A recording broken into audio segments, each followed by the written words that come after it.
Possibly this was my downfall. Over the years, he has entered into several online-only relationships. I have caught him. Welcome back to our channel. My name is Diana. I am an attorney and we'll be discussing legal matters based on real-life posts. Today's video comes from Reddit and it's about a situation where a husband told his wife to leave after about 20 years of marriage because he's not happy anymore. So in this video, we'll explore the potential legal rights and actions that this Reddit user can take. And so I'll go ahead and read the original post. I've been married for 18 years, 19 in November, and 16 years ago, we decided I'd stay home with the kids to make my husband's work life easier. It was hard for him to get time off for doctor's appointments, school functions, sick days, summer, etc. I have done all of this plus take care of the house. But I did sacrifice having any sort of job or career. A few years ago, I was diagnosed with severe anxiety and had a hip injury, which turned out to be degenerative bone disorder. Cleaning and cooking has gotten harder and harder for me, so the house and cooking have just not happened. I have begged for help from him, but he is too busy, so I tried to do as much as I possibly can. Possibly this was my downfall. Over the years, he has entered into several online-only relationships. I have caught him. He has apologized and said he'd never do it again. We move on. Most recently, there was one 2 years ago with the mom on a baseball team he coached and our kid was on. This weekend, he told me he's not happy anymore and wants me to leave. Claims there is not another woman. I have no family, no job, no money, and 3 kids. I live in Texas, which is not an alimony state. Are there any resources or anything I can do? I have not left the house. It's the only thing I could afford if I could get a job since our housing market has gone out of control high. I have applied for hundreds of jobs. It's a tough market in a large city and being out of the workforce for so long. For the purpose of this video, we'll analyze this case based on Texas law. However, if you're in a different state, some of the processes may be similar, so you'll still get a general sense of what you can do if you find yourself in a similar situation. You can also always ask us anonymously for your state-specific resources if they're not already posted on our website. And as you know, it's best to always seek advice from a licensed legal professional in your state. Going forward, let's call the Reddit user Patricia. And there's no mention of a prenup, so I'm assuming she does not have one. That said, let's get right into it. Based on what Patricia wrote, there are a couple of legal options that come to mind that may help her, but we'll have a better understanding of how strong her case would be after we analyze these options based on the facts that Patricia wrote. These legal options are alimony and child support. As for child support, she'll likely get it if she's taking care of her children who are under the age of 18 and her husband has a job and she doesn't. So we'll focus on alimony for this video. To qualify for alimony in Texas, which is also called spousal maintenance, Patricia would have to show a couple of things. First, that Patricia won't have enough money or property to provide for her minimum reasonable needs after her and her husband's assets and debts are divided. Minimum reasonable needs isn't defined, but you can consider it as the basic needs of a person. And each person's minimum reasonable needs will be different. The court determines what a person's minimum reasonable needs are on a case-by-case basis. After Patricia proves that, she'll have to prove at least one of either of the 4 following things. 1, that her husband was convicted of a family violence offense or entered a plea deal regarding a family violence offense, either within 2 years of filing for divorce or while the divorce is going on. 2, that Patricia isn't able to earn enough income to provide for her minimum reasonable needs because Patricia has an incapacitating physical or mental disability. 3, that Patricia has been married to her husband for 10 years or longer and isn't able to earn enough income to take care of her minimum reasonable needs. Or 4, that Patricia and her husband have a child with a physical or mental disability who needs a lot of personal care and supervision, and because Patricia devotes so much time to the child, she can't earn enough money to take care of her own minimum reasonable needs. In Patricia's case, she says that she has no family, no job, no money, and 3 kids. I don't know what the marital assets are, so assuming it's not much,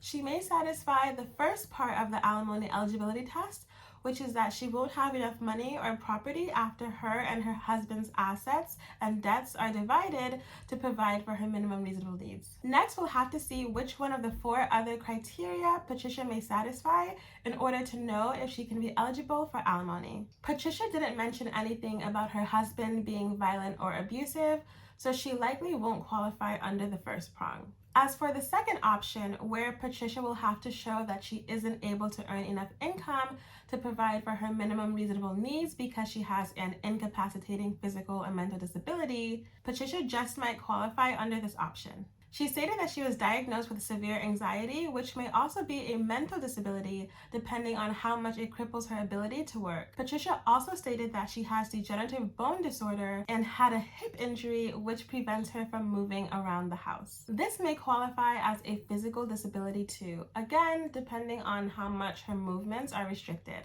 So given all of this, Patricia may qualify for alimony or spousal maintenance under this second option. As for the third option, where Patricia will have to show that she has been married to her husband for 10 years or longer and isn't able to earn enough money to take care of her minimum reasonable needs, Patricia can easily qualify for alimony under that prong because she's been married for 18 years, has no job, and has been out of the workforce for 16 years taking care of her children after she and her husband decided that she should stay home.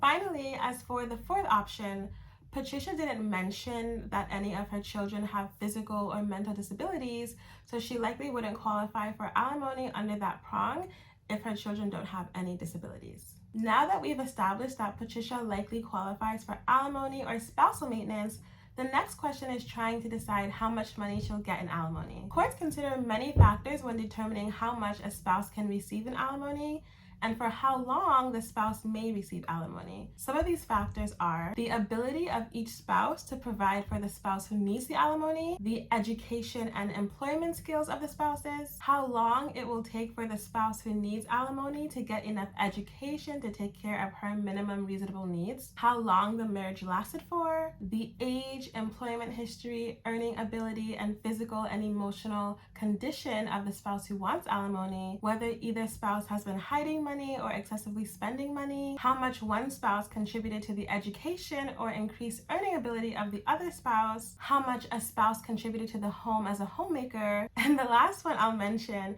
and the most interesting considering what Patricia wrote, is marital misconduct, which includes adultery and cruel treatment by either spouse. Patricia said that over the years her husband has had several online relationships, so the court may consider that as cruel treatment when deciding how much alimony to give Patricia. However, regardless of these factors, a court in Texas can't order a spouse to pay alimony that's more than the lesser of $5,000 or 20% of a spouse's average monthly gross income. For example, let's say that a spouse earns $100,000 a year, which is about $8,333 a month in gross income. 20% of $8,333 is $1,666. So the court can't order a spouse who makes $100,000 to pay more than $1,666 a month in alimony. On the other hand, let's say someone makes $400,000 a year, which is about $33,333 a month. 20% of $33,333 is $6,666. So in that person's case, the court can't order the spouse to pay more than $5,000 a month because $5,000 is less than 20% of that spouse's average monthly income. Another important topic to talk about is how long alimony or spousal maintenance can last for Patricia. If the court found that Patricia was eligible for alimony because Patricia isn't able to earn enough income to provide for her minimum reasonable needs because she has an incapacitating physical or mental disability, then the court can order that Patricia gets alimony for as long as she's mentally or physically incapacitated. In other words, she'll get alimony for a very long time if her disabilities are chronic. On the other hand, if the court found that Patricia was eligible for alimony because she has been married to her husband for 10 years or longer, then the longest the court can order alimony for is 5 years because they were married for less than 20 years. If they were married for at least 20 years but less than 30 years, then the longest the court can order alimony for is 7 years. After that, the spouse receiving alimony would have to really figure out what they're going to do. Finally, on the topic of alimony, it's important to note that if Patricia is eligible for alimony because she's been married to her husband for 10 years or longer and isn't able to earn enough income to take care of her minimum reasonable needs, then Patricia has to show either that she has tried to provide for her minimum reasonable needs, for example, that she's looking for a job, or that she has made an effort to develop skills that would help her provide for her minimum reasonable needs while the divorce is going on or while she was separated. If Patricia doesn't try to get a job or get skills that help her increase her income, then it's presumed that Patricia doesn't actually need alimony because it looks like she's not looking for money. Although this presumption is rebuttable, which means that it can be challenged and argued that Patricia actually does need money and should be eligible to receive alimony. Lastly, we'll move on to the issue of Patricia's husband asking her to leave. For this, the answer is simple. Patricia does not have to leave the marital home yet. That is assuming it is the marital home and not property passed to her husband before they were married, and that joint improvements and upkeep were made as if it was their marital home. The court can order temporary orders that control how Patricia and her husband should handle their property. For example, the court can order that one party gets exclusive occupancy of their residence. In other words, that only one spouse has the right to live in the marital home during divorce proceedings. So Patricia doesn't have to leave just yet. She might even be the one who gets to stay while the husband leaves, depending on what their circumstances are. Also, the children will need a stable place to live. So if Patricia leaves to a less stable environment because she can't afford to rent a place, then that may impact the custody of her children. I hope that you enjoyed watching this video and that if you ever find yourself in a similar position as Patricia, you'll have a better understanding of your options. Thank you for watching, and I look forward to bringing you more valuable legal insights in the future.